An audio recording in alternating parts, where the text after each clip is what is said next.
ভারী কোদালখানা কাঁধের উপর চাপিয়ে পা টিপে টিপে ঘরের দোরগোড়া বেরোয় নিতাই। সাবধানে আশেপাশে একবার তাকিয়ে বাড়ির পেছনের সরু আলপথটা ধরে দ্রুত পায়ে ক্ষেতের দিকে পা বাড়ায় সে। ঠিক এই সময় বাড়ির খিড়কির দরজাটা আস্তে করে খুলে যায়।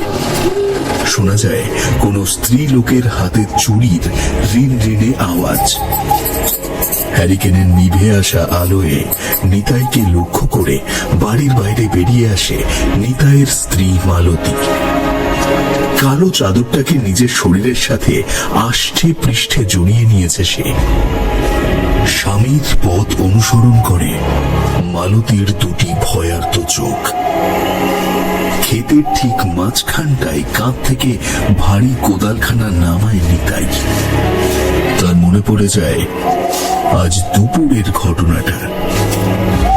চড়া রোদ মাথায় নিয়ে খেতে কাজ করছিল নিতাই আর তার দাদা হারাধন। গামছা দিয়ে মুখটা মুছে নিতাই বলল, হ্যাঁ রে দাদা, এই বৌদি এখনো আইলো না কেন? খুব খিদা লাগছে যে। মাটিতে একের পর এক কোদালের কোপ বসিয়ে একটু শ্বাস নেওয়ার জন্য থামে হারাধন।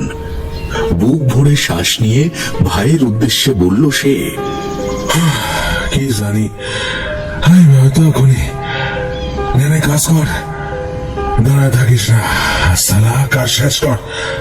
ভাইকে কাজের তাড়া দিয়ে ফের ভারী কোদালখানা তুলে নেয় হারাধন। কিন্তু এবারে প্রথম কূপটা মারতে যেতেই একটা জোরালো ধাতব আওয়াজ হলো কোপানো জমিটাতে। ফাঁকা আলপত্রার দিকে তাকিয়ে দাঁড়িয়েছিল এতক্ষণ নিতাই। আওয়াজটা তার কানে পৌঁছতেই চমকে ওঠে সে। চেঁচিয়ে বলে, কি রে দাদা, কিসের আওয়াজ হইল? কিছু আছে নাকি হইয়ে না দাদা? এই দাদা! কোপানো জমিটার ওপর মূর্তির মতো দাঁড়িয়েছিল হারাধন। ভাইয়ের চেঁচামেচিতে সম্বিত ফেরে যেন তার। তড়িঘড়ি কোদাল খুরবিগুলো নিয়ে সে ব্যস্ত হয়ে পড়ে।